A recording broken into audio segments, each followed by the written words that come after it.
What's up, everybody? Welcome to Podcast Now Plus. I'm Alex, and in this video, I want to talk about Resistance 4 and what has now been confirmed by Ted Price. Now, I want to give credit, actually, where credit is due, something that I don't think anybody that I've seen reporting on this has talked about, which is honestly kind of disheartening, but that is the gaming journalist industry for you.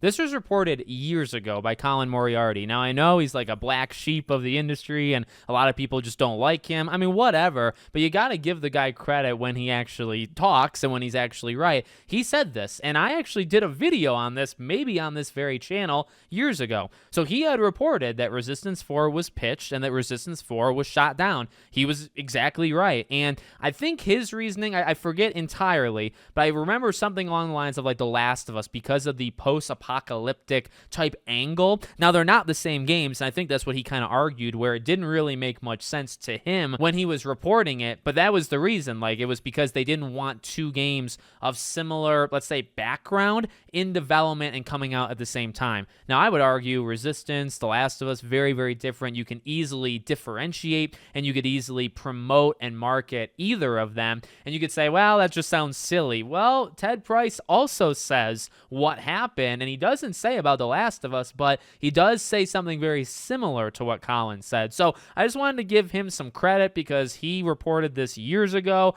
and I guess now, I mean, yeah, Ted Price, confirms it, but nobody goes back and says, oh, it was previously reported by Colin Moriarty. That nobody's doing that. So I just wanted to do it myself, I suppose. So, okay, Insomniac Games pitched a wonderful concept for Resistance 4, but Sony said no. This comes from Eurogamer. So they say, we did pitch that one, he revealed, in terms of Resistance 4, and it was a wonderful concept. It was the result of a lot of Insomniac team members being passionate about extending the story further. I do believe that Resistance has set up a really cool alternate history base where anything can happen with the Chimera and where they go and what their origins are. We spent a lot of time working on backstory and brainstorming on where we could take this in the future. Unfortunately, Sony couldn't be convinced, with Price citing timing and market opportunity as the reason the project didn't progress beyond its pitch. Now, he did say, in terms of like what happens in the future with Resistance, he says, when you work on a franchise for a long time,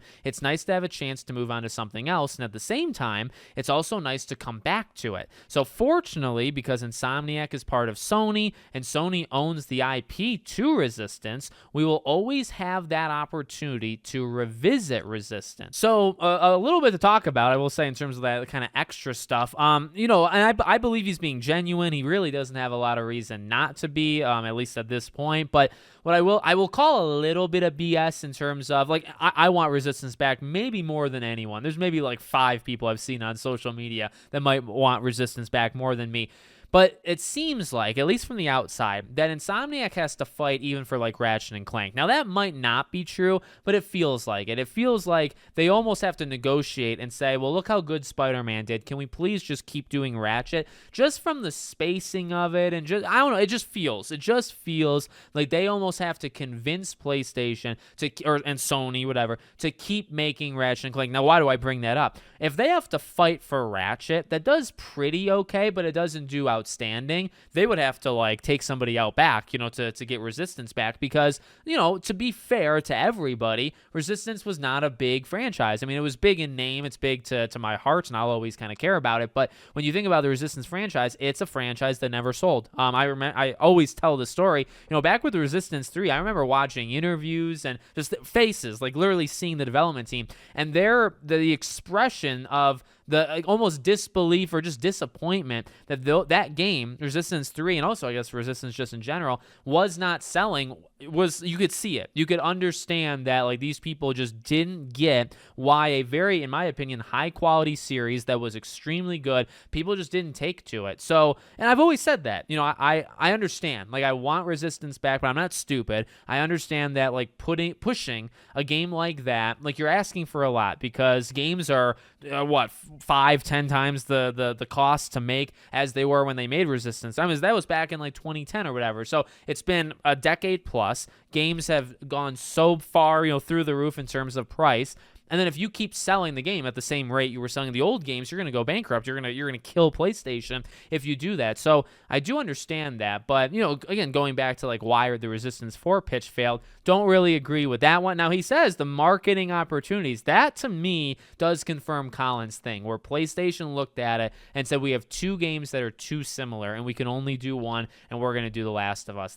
I really do believe that, okay? So, I mean, I guess you could say that's wrong. I will say that that's right. And I'll just, again, kind of give him credit for that. But, again, optimistically, cool of him to say, like, it's always there for us to revisit if we want to. But, again, in terms of, like, calling the BS, you don't really know what anybody wants to make in the gaming industry, right? If you're working for Insomniac right now, do you want to be the Marvel studio? Maybe. Maybe some of them do. Maybe some of them don't. Maybe all of them do. Maybe none of them do. You don't really know. What you do know is they are a Marvel studio. They are a team that's making Spider-Man. They're a team that's going to be making Wolverine. They're a team that might be making Venom. Maybe, maybe not. And we kind of know a little bit into the future. I won't spoil it in case you didn't see like the leaks and stuff. But, they're doing Marvel games for the next like 10 years. They have plans. So, and then you have one Ratchet and Clank. So, like, they are a Marvel team. And I don't think people with free will to, like, pick whatever they want would make a team just Marvel. In fact, doesn't that go against what he said in the beginning, right? When you work on something for so long, you kind of want to leave it, but you also might want to come back. So is that why you've only done Marvel and you will continue to only do Marvel for the next 10 years? Out of, like, a 15-year range, you'll get, like, 2 Ratchet and Clanks, and you'll get, like, 6 Marvel games. Does that sound even? Does that sound like the ability to jump to what you want to do? So again, I like the guy. He gave me a lot of my favorite franchises of all time. He's been there since the beginning. He crafted some of these things. The guy deserves a lot of respect, but also don't lie to me. Don't try to like BS us. And I think honestly, there's a little bit of that stuff going on where, I just don't think that's true. I don't think Insomniac is fully capable or allowed. I don't think they are allowed, the individuals, to just do it. I think if somebody there went to PlayStation and said, hey, I want to do Resistance, they would say, go sit back down and you make Wolverine 2. It's not going to happen. So, I hope for the day we get Resistance.